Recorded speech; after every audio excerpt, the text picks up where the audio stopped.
Welcome to another Tuesday edition of Jamaica Magazine. I'm Adrian Atkinson and I'm so happy to be here with you today. Keep watching as we get a guide on how to shop on a budget for back to school.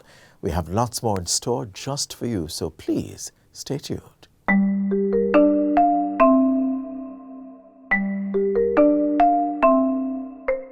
Victims, unfortunately, sometimes experience what we call secondary victimization or even victim blaming. As a result of that, some of them are very fearful to come forward for the assistance that they need and to come forward and tell their story. We at the Victim Services Division, we assure individuals that we provide a safe, therapeutic environment for you to come. We ensure that privacy is maintained. We ensure that information remains confidential. We have a very professional cadre of staff members, social workers, psychologists. These persons are trained to be able to do what they do and to be able to provide the necessary therapeutic support for victims. Additionally, we operate on a principle of neutrality. It does not matter who you are. It does not matter what your story is. Our doors are open to you once you have become a victim of a crime. For more information, contact the Victim Services Division in your parish and get help today.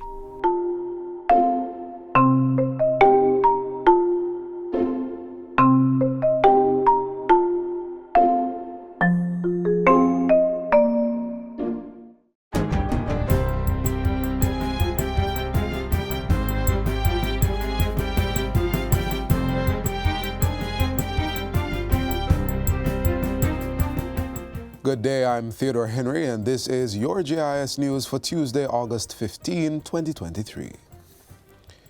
Prime Minister Andrew Holness has strongly condemned the firebombing of houses in Gregory Park, St. Catherine this weekend. 11 homes were firebombed in Walker Avenue Saturday night, leaving 40 people homeless, 1 dead, and a resident hospitalized with burns sustained during the attack. Mr. Holness has described the criminal activity as a scar on the nation, saying it was an act of terrorism designed to spread fear and displace people. To consider it a crime would be to treat it as ordinary.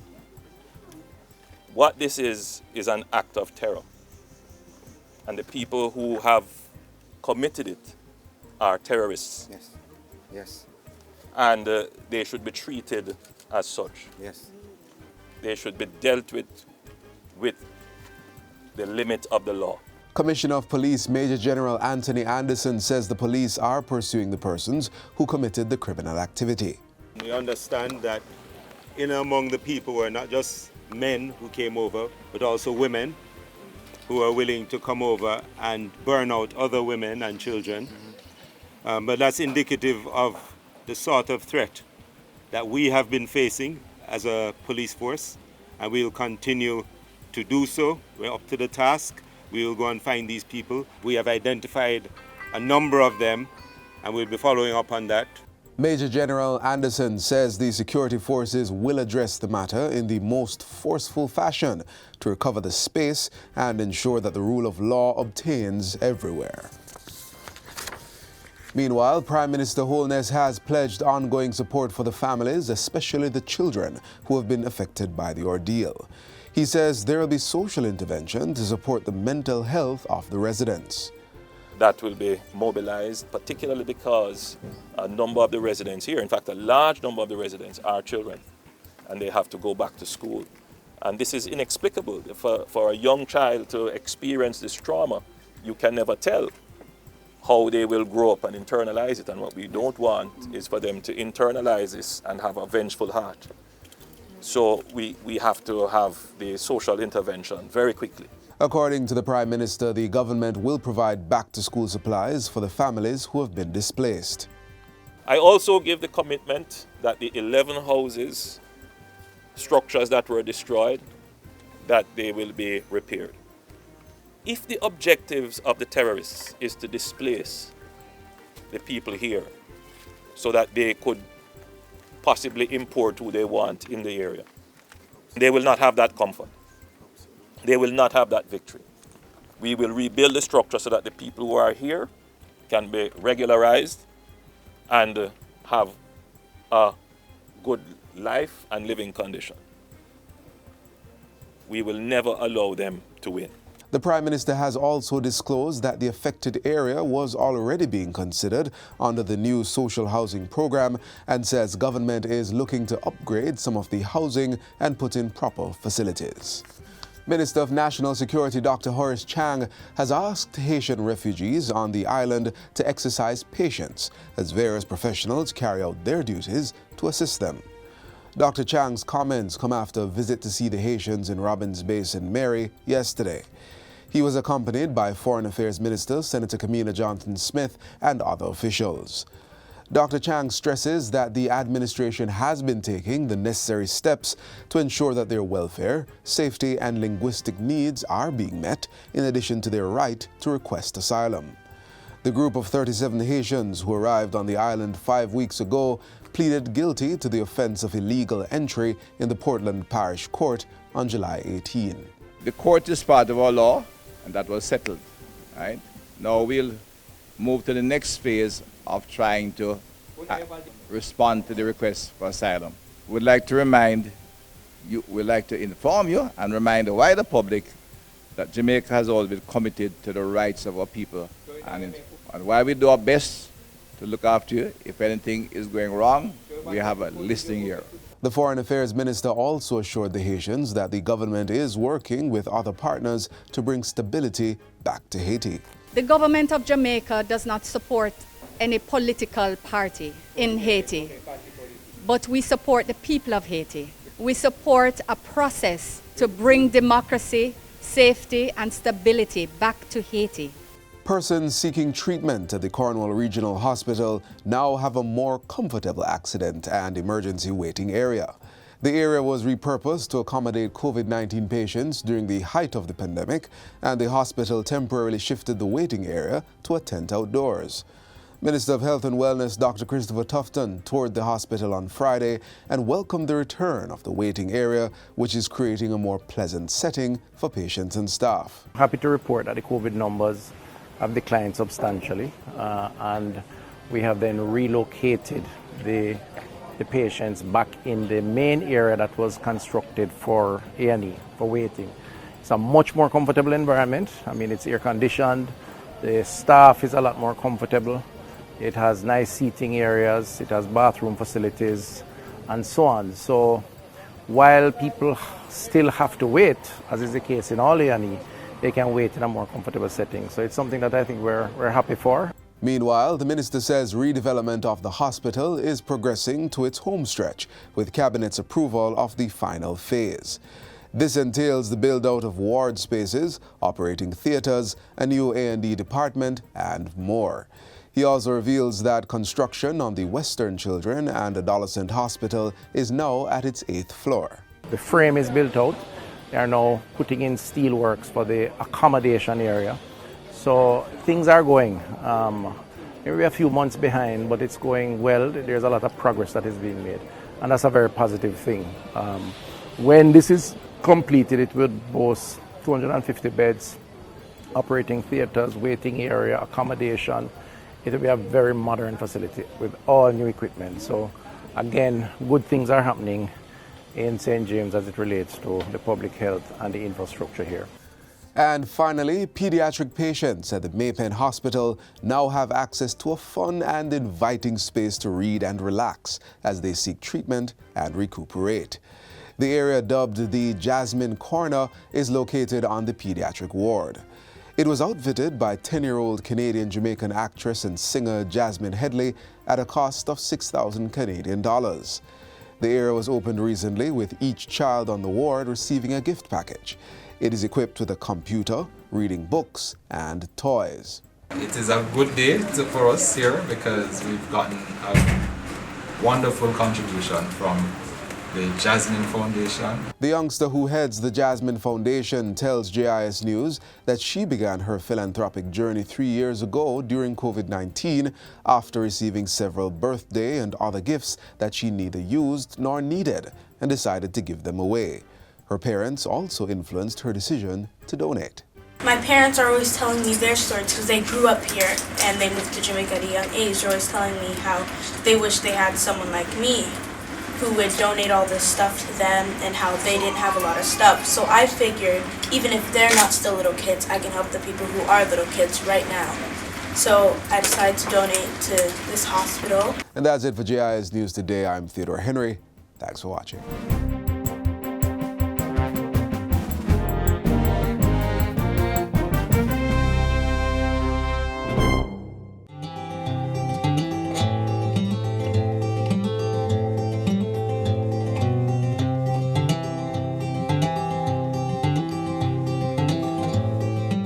And now a recap of what happened in the office of the Prime Minister this past week.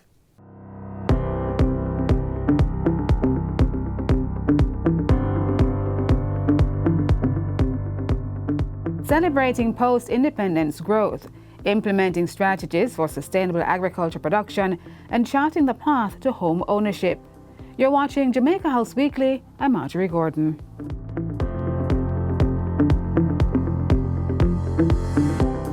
Getting the country's agriculture production to a sustainable level was a major focus for Prime Minister Andrew Holness last week. A strategy being applied is the build-out of irrigation infrastructure, including the Pedro Plains Irrigation Project. According to the Prime Minister, of the 200,000 hectares of farmland across the country, only 31 hectares have irrigation. Mr. Holness says work to expand the reach is being done through the Essex Valley and Southern Plain irrigation projects. And those two projects will bring about 5,200 hectares of land under irrigation. That will move us up to about 18% of our arable land irrigated. Mr. Holness was speaking at the recent staging of the 69th Denby Agricultural, Industrial and Food Show. To further improve operations and increase production, he announced a matching grant scheme for small farmers. It will be offered by the Agro Investment Corporation through the Southern Plains Agricultural Development Project. This groundbreaking initiative is designed to empower and uplift small farmers by providing them with up to 80% of essential resources towards their farming enterprise. Meanwhile, the Minister of Agriculture has been tasked with coming up with a viable solution to this issue of predial larceny. There was already legislation in place for a special police force, agricultural police force, and the minister has been tasked with getting that legislation operational. Mr. Holness is also urging farmers to use the National Animal Identification and Traceability System, NAITS, which allows farmers to track their animals. Addressing the nation on Independence Day, Prime Minister Holness said Jamaica was making steady strides to maintain the path of economic sovereignty. This, he said, was evident in our economic performance of 8 consecutive quarters of growth, low unemployment rate, and a reduction in the debt-to-GDP ratio, among others. Our current economic position means that your government will have the fiscal space, that is, more resources, to provide services for you, our people, who are rightly demanding an improved standard of living for yourselves and your children. He is urging persons to focus on the national and social developments that are taking place and not to be distracted by negativity and falsehoods. It takes all of us to build this great nation, and if we are distracted or succumb to the noise around us, we will further delay our own progress and prosperity. Among his duties at the 61st Independence Grand Gala, Mr. Holness presented veteran reggae group Morgan Heritage with the Jamaica Reggae Icon Award. On behalf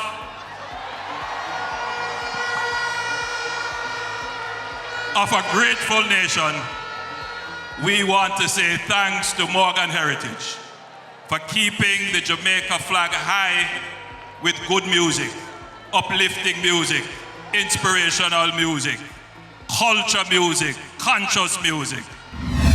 Prime Minister Andrew Holness was also busy breaking ground for 113 houses to be built in Retreat, Westmoreland. The $907 million Sheffield Palms housing development is being managed under the NHT's Guaranteed Purchase Program.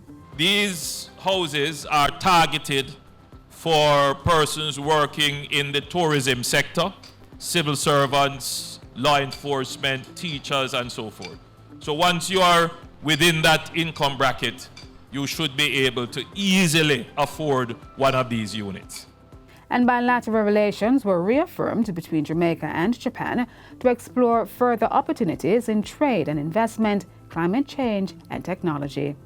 And that's it for Jamaica House Weekly.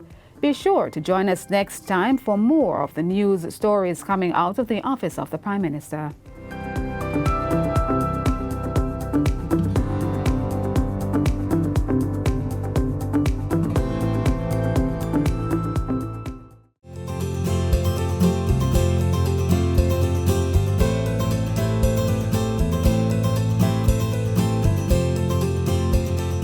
We need all Jamaicans to know that child abuse is not just an issue for the government, it's an issue for all Jamaicans.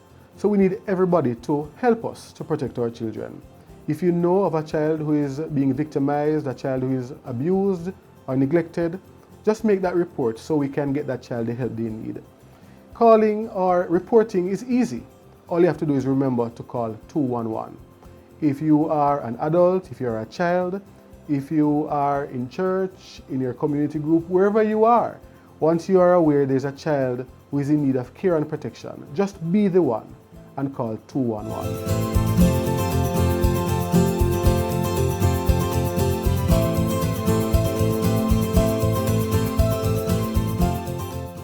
An unfortunate, spontaneous loss that many women face alone. What do I speak of? Miscarriages. We learn more next. Meet Adele. At just 7 weeks into her first pregnancy, 13 weeks into her third pregnancy, and 8 weeks into her fourth, she realized that she was experiencing spotting. At those points, visits to the doctor became unavoidable. It was then that she learned that as a woman, an expectant mother, she had quite an unpleasant encounter with miscarriage.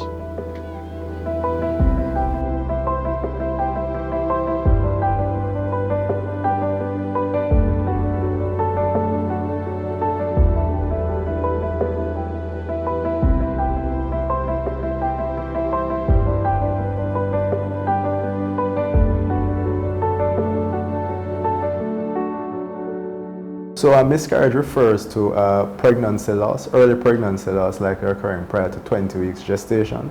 One of the common misconceptions is that an abortion is something induced versus a miscarriage is something which occurs spontaneously. The truth is both terms are often used interchangeably. However, miscarriage is more commonly used simply because of the negative connotation of the term abortion.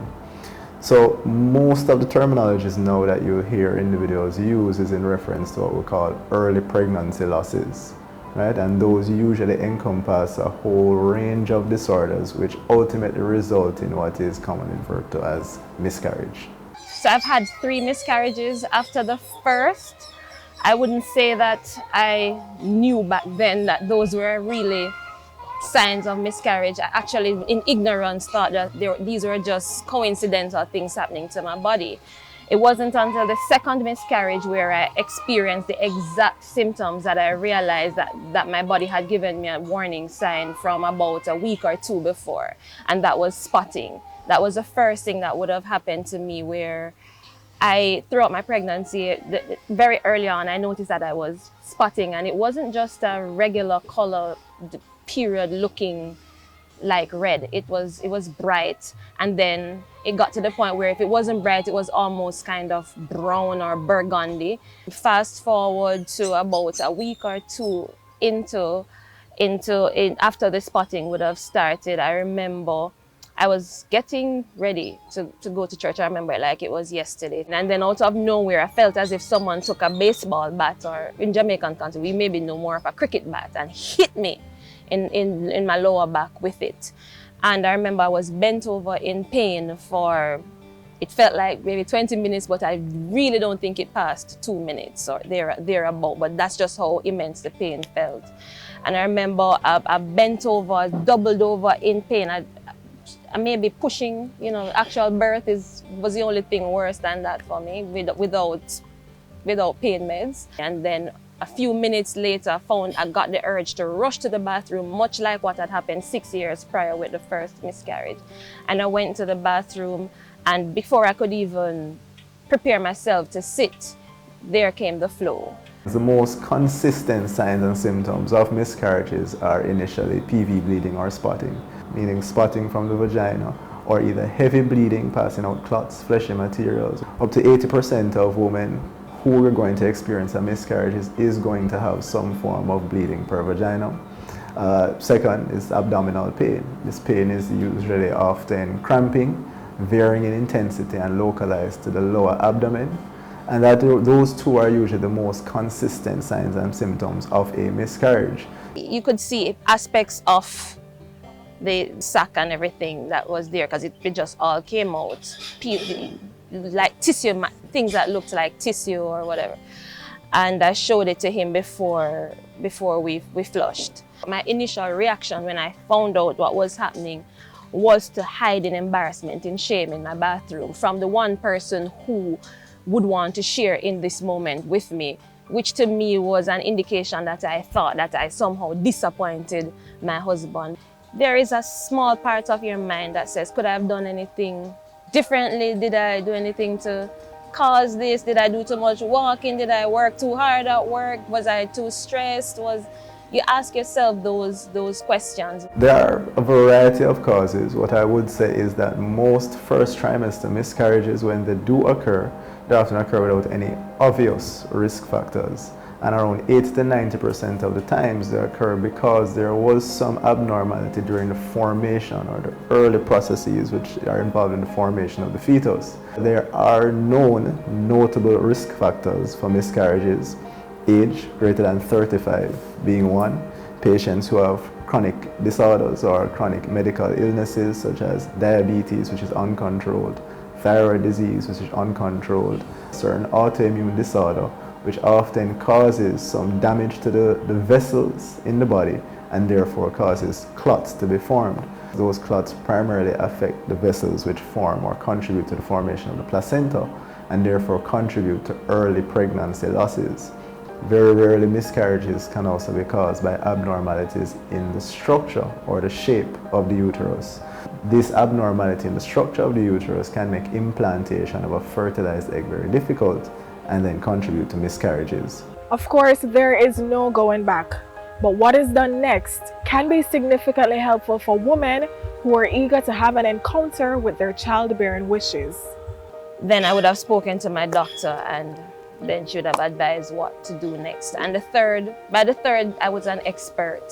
From I started spotting in that pregnancy, I knew what was possibly going to happen. The key at that point is either reassurance or prevention of subsequent miscarriages. Now the truth is, around 20 to 30% of first trimester pregnancies will end in a miscarriage. But 90% of those women who experience these first trimester losses go on to have subsequently normal pregnancies without any problems.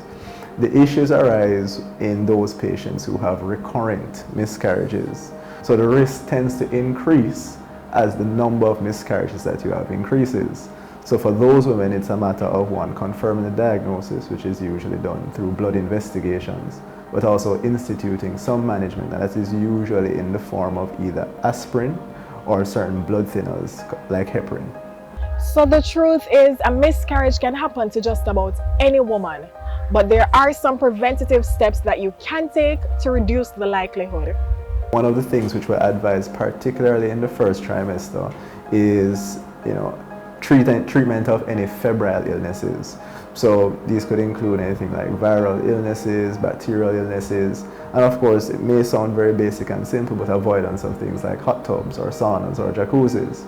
Now what we've seen is that these febrile illnesses, which of course are associated with elevation in the body temperature, just as going in a sauna or a jacuzzi, can potentially trigger a miscarriage. However, for those individuals who have these underlying medical illnesses, for example, diabetes, the key is control of the blood sugars, ideally preconceptionally, so even prior to pregnancy. One, to reduce the risk of miscarriages, but also what we know is that uncontrolled diabetes in the early parts of the pregnancy can also contribute to chromosomal abnormalities or congenital structural abnormalities in the fetus, which can then precipitate a miscarriage. For those individuals with thyroid disease, we encourage that they see the endocrinologist and control their thyroid function prior to pregnancy. If this is your story, my advice to you would be, 1, learn your body. If this isn't your first pregnancy, make sure you know how your body functions when you get pregnant. Then I'd also say that be true to your emotions. Don't let anybody dictate to you how it is that you need to mourn. If you want to mourn, mourn. And if you're one that you miscarry and tomorrow you can get up and go. Don't let anybody tell you that you have to sit and cry for 2 years or whatever it is. But be true to your emotions. Do what I didn't do. Get help. I thought that I was fully okay, and it wasn't until a few months ago, actually, which is almost 2 years after the second miscarriage, that I actually had an emotional break. Like I broke down and I just wasn't managing well. I felt like a failure as a person, as a wife, a mother, an employee. I just felt like I was a total mess, and I could not understand what the root of it, because I'm normally very well put together and in tune with my emotions, and I can fix myself. And I realized, no, I need to get help, and I went and got counseling, and it is in that session we found out that the root of it was just undealt with trauma from the loss. So as women, we face a myriad of challenges, health challenges. We face menopause, miscarriage, PCOS, endometriosis, infant loss, you name it. And sometimes it can feel so overwhelming, as if we can't win at this thing called life when we have to deal with this and do regular life. But I'm here to just challenge you and to encourage you to know that together we can win.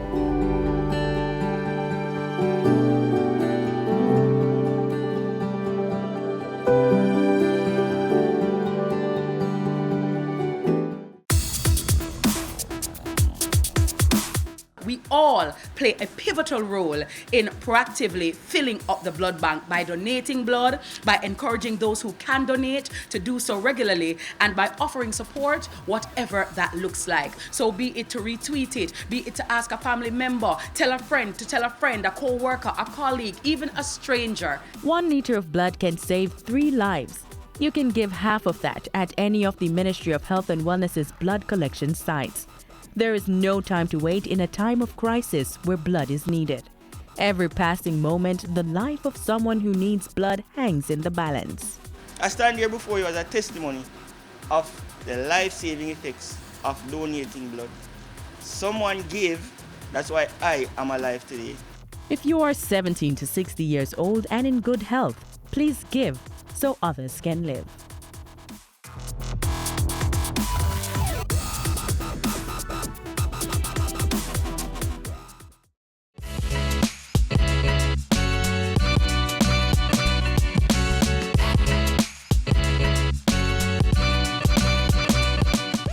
This is where our program ends, but only for today. Do not worry. Join us again tomorrow.